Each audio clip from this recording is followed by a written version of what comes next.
Friends, बहुत बहुत स्वागत है। फ्रेंड्स, ये कक्षा 10 वाले जो हमारे छात्र हैं वह वीडियो को पूरा देख लें। यहाँ पर ये इम्पोर्टेंट पेपर आपको दिखाएंगे और इसी से जो आपका क्वेश्चन है वह आएगा। तो ज़्यादातर क्वेश्चन यहाँ पर आपको अच्छे से तैयार करने पड़ेंगे और बड़े क्वेश्चन पर विशेष फोकस करना है। और यहाँ पर 80 नंबर तो नहीं कहेंगे, लेकिन आपका 80 में आप 70 तक नंबर इस पेपर को पढ़ने से पा सकते हैं। तो यहाँ पर शुरुआत करते हैं। देखिए, जो विकल्प रहते हैं, विकल्प मैं दिखा देता हूँ। हालांकि विकल्प यहाँ पर जैसे 6 यहाँ पर सही विकल्प रहेंगे पहले वाले क्वेश्चन पर, लेकिन 6 में से आपके 4 या 3 क्वेश्चन ही आएंगे और चेंजेस रहेंगे यहाँ पर। तो देखिए, यहाँ पर सही विकल्प है लौ एस के किस प्रकार का संसाधन है। आप इनके उत्तर कर लीजिएगा। अभी आपके पास समय है थोड़ा सा, तो इनके उत्तर फटाफट कर लीजिएगा और अच्छे से तैयार कर लीजिएगा। दूसरा, यहाँ पर 4 विकल्प दिए हुए हैं कि लौह अयस्क के किस प्रकार का संसाधन है। यहाँ पर लौह अयस्क यहाँ पर देख सकते हैं, तो इसका हो जाएगा अनवीनीकरण योग्य है। फिर पंजाब में भूमि निम्नीकरण का निम्नलिखित में से मुख्य कारण क्या है। ठीक है ना। तो गहन खेती, अधिक सिंचाई, वनोन्मुखीकरण, अति पशुचरण यहाँ पर देख लीजिएगा यहाँ पर।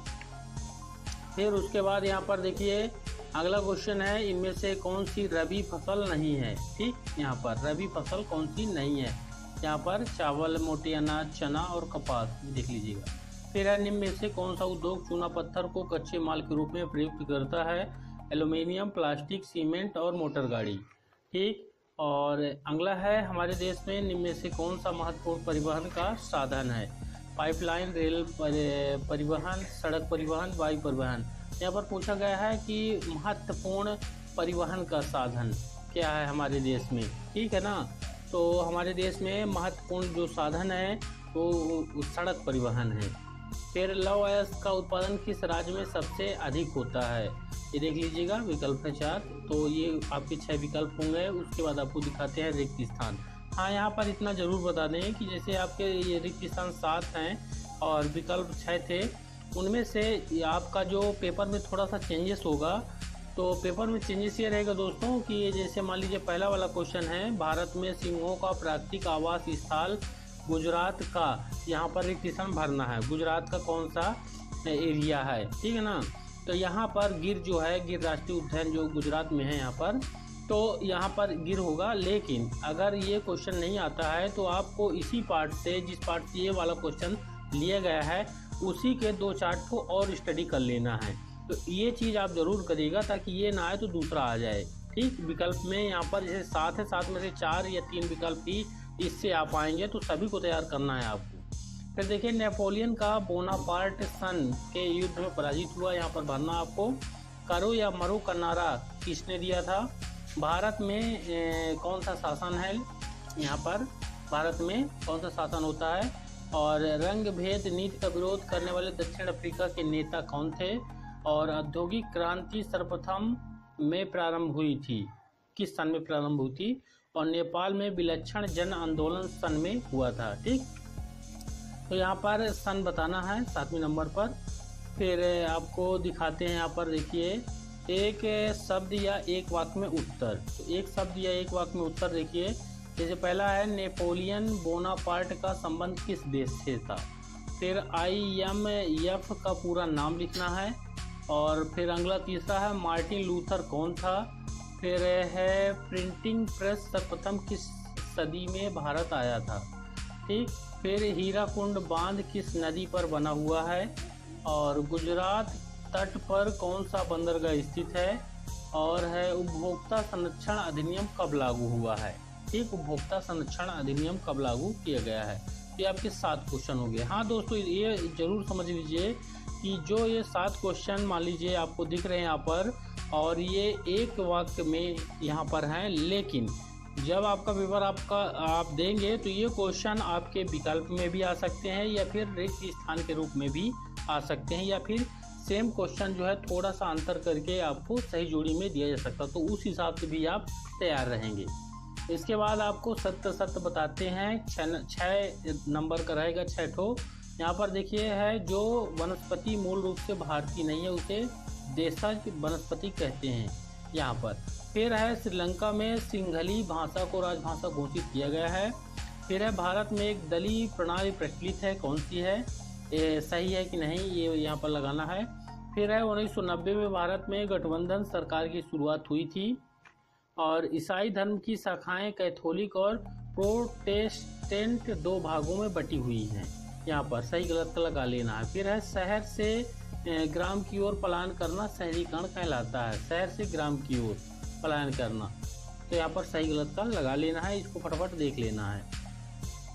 सही जोड़ी आपको दिखा देते हैं, स्क्रीनशॉट ले लें। मैं बता देता हूँ एक बार। लोकतंत्र दक्षिण अफ्रीका पूर्ण साक्षर राज्य तो केरल है, केरल पूर्ण साक्षर राज्य है।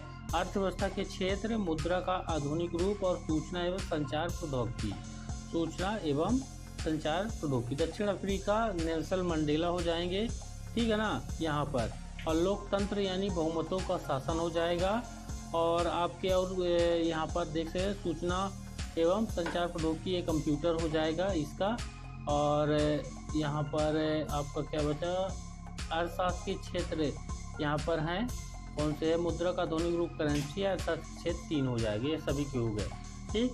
चलिए फिर आपको यहाँ पर दिखाते हैं संसाधन किसे कहते हैं। तो यहाँ पर आपको पहले ही स्पष्ट कर दें, आपके पेपर पर क्वेश्चन किस तरह से आएंगे।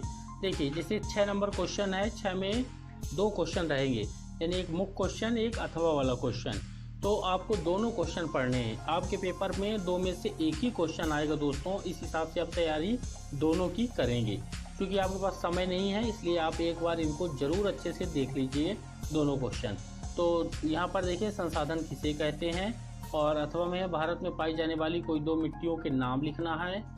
फिर है आरक्षित वन किसे कहते हैं, अथवा में है जैव विविधता क्या है। फिर है अगला कि जूट को सुनहरा रेशा क्यों कहा जाता है, और अथवा में है खरीफ की फसलों के नाम लिखना है, ठीक। फिर है जावर कौन थे, और इसके अथवा में है औद्योगिक क्रांति से क्या आशय है। फिर है 10वां नंबर क्वेश्चन है गुटेनबर्ग कौन था, और इसके अथवा में क्वेश्चन है पंचांग से क्या आशय है। फिर 11 नंबर में है अश्वेत शक्ति आंदोलन क्या था। फिर इसके अथवा में है एफ्रो अमरीकी से क्या आशय है।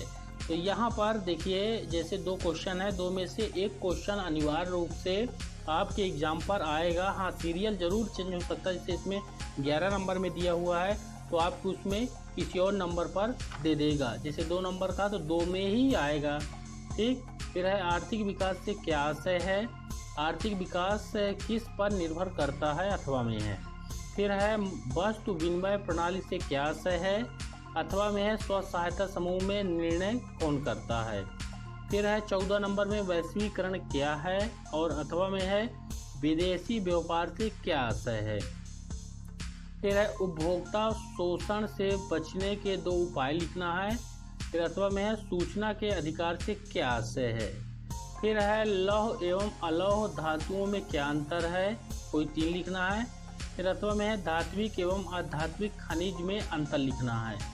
फिर है औद्योगिक प्रदूषण किसे कहते हैं, और अथवा में है राष्ट्रीय अर्थव्यवस्था में उद्योगों का क्या योगदान है। फिर है प्रथम विश्व युद्ध के समय भारत का औद्योगिक उत्पादन क्यों बढ़ा था, अथवा में है ईस्ट इंडिया कंपनी ने भारत में बुनकरों पर निगरानी रखने के लिए गुमशतों को क्यों नियुक्त किया था। 19 नंबर में है राजनीतिक दल किसे कहते हैं, अथवा में है राजनीतिक दलों के समक्ष कौन कौन सी चुनौतियां होती हैं।